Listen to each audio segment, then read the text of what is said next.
साथियों, इस देश में लगभग 300 रामायण है।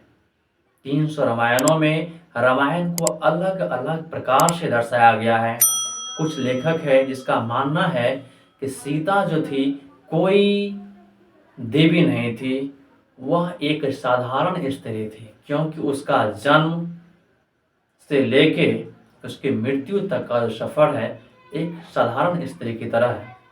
अग्नि परीक्षा तो वेश्या भी दे सकती है, या जो कपटी, लालची या मूर्ख व्यक्ति हैं वो भी अग्नि की परीक्षा दे सकता है। साथियों, यह मैं नहीं कर रहा हूँ, यह सच्ची रामायण लिखी गई पुस्तक में है। कोई इसके ऊपर एफआईआर करने मत चल जाइएगा, क्योंकि इसके ऊपर पहले से एफआईआर हो चुकी है। साथियों, सच्ची रामायण की पाठशाला में आप सभी का हम सीता के वजूद को कभी स्वीकार नहीं करते हैं, विशेषकर जैसा रामायण में बताया गया है। साथियों, लेखक का कहना है हम सीता के वजूद को कतई स्वीकार नहीं करते हैं, जिस प्रकार से रामायण में लिखा गया है। हम सीता के अस्तित्व को काल्पनिक मानते हैं।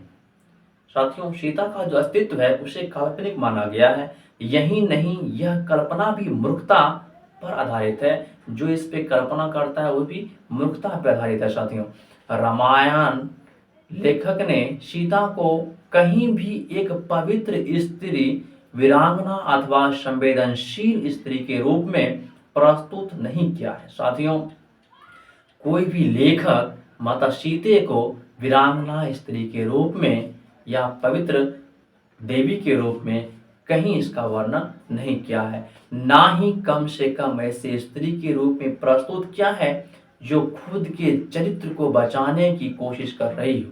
साथियों, और कहीं ये भी वर्णन नहीं किया गया है कि जो सामान्य स्त्री की तरह अपना चरित्र बचाने का कार्य की हो या कोशिश की हो। ऐसा कुछ बताने की जहमत लेखक ने नहीं उठाई है। उल्टे जानबूझकर यह बताया गया है कि वह चरित्रहीन है। साथियों, लेखक के द्वारा बताया गया है कि माता सीते चरित्रहीन है।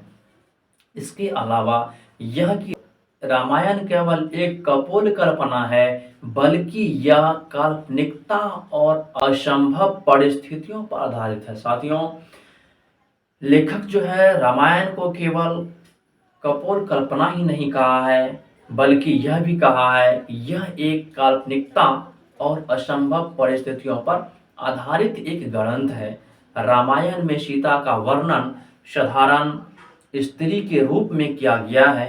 रामायण के अनुसार जन्म के समय शिशु के रूप में जनक को जंगल में मिलने से लेकर पृथ्वी के गर्भ में समाकर आत्महत्या करने तक हम उसमें सामान्य गुण नहीं पाते हैं। साथ में लेखक का कहना है माता सीते का जन्म जो हुआ था उसे उस समय से लेकर, और जनक जी जो इसे जंगल में इसे देखे थे, उठाकर जो लाए थे, और पृथ्वी तक में समा जाने तक के समय में इसे के अंदर जो है एक सामान्य दर्शन ही पाते हैं।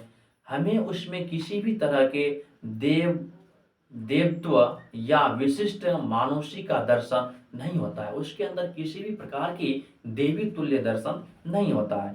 कुल मिलाकर रामायण की सीता का साधारण स्त्री है। साथियों, कुल मिलाकर रामायण की सीता एक साधारण स्त्री है। साथियों, कुल मिलाकर जो है रामायण की जो सीता है एक साधारण स्त्री है।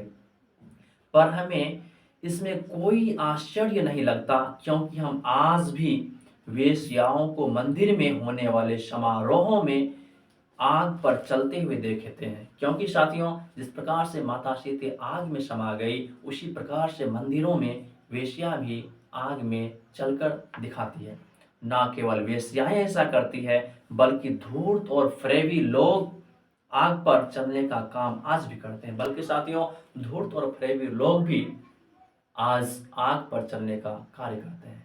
तो साथियों, सीता ना तो कोई माता थी, ना कोई देवी थी, वह एक साधारण स्त्री थी। और रामायण एक काल्पनिक ग्रंथ और काल्पनिक पात्र है उसमें। मिलते हैं फिर नेक्स्ट वीडियो में। जय भीम, जय संविधान, नमो बुद्धाय, जय मूल्यवासी, जय।